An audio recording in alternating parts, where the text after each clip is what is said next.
Israeli वज़ीर-ए-आज़म Netanyahu और वज़ीर दफ़ा इसराइली कॉटेज ने गज़ा में फ़लस्तीनी मुज़ाहमती तंज़ीम हमास को अमदाद से दूर रखने के लिए फ़ौज से प्लान तलब कर लिया।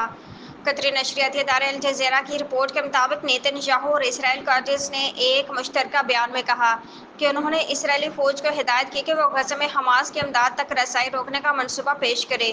ईरान इसराइल कशीदगी से मुतल्लिक़ तमाम खबरें मुश्तरका बयान में कहा गया कि आज मौसूल होने वाली इत्तलात के बाद कि हमास एक बार फिर शुमाली गज़ा में दाखिल होने वाली इंसानी इमदाद का कंट्रोल संभाल रही है।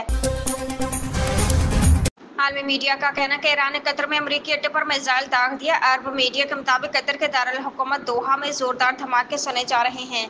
ईरानी मिसाइलों के दागे जाने के बाद दोहा में दफाई निज़ाम मुतहरिक कर दिया गया है। इसराइली मीडिया का कहना है कि ईरान ने कतर में अमरीकी फौजी अड्डे पर 6 और इराक में 1 मिसाइल दागा है। अब से कुछ देर कबल कतर ने अपनी फ़िज़ाई हदूद को आर्जी तौर पर बंद कर दिया था।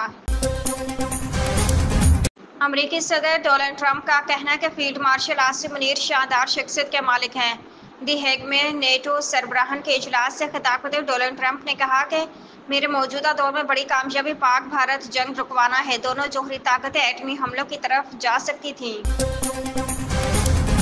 इसराइल की खुफिया एजेंसी मोसाद के चीफ डेविड बार्निया का कहना है कि ईरान की जानब से खतरा बड़ी हद तक ख़त्म हो गया है, ताहम ईरानी जोहरी प्रोग्राम से नजरें नहीं हटेंगी। टाइम्स ऑफ इसराइल की रिपोर्ट के मुताबिक डेविड बार्निया ने मोसाद के ईरान के खिलाफ तारीखी कार्रवाई को सराहा और ऐलान किया कि 12 रोज़ा फ़ज़ाई मुहिम की बदौलत ईरानी खतरे को नुमायां तौर पर बेअसर कर दिया गया।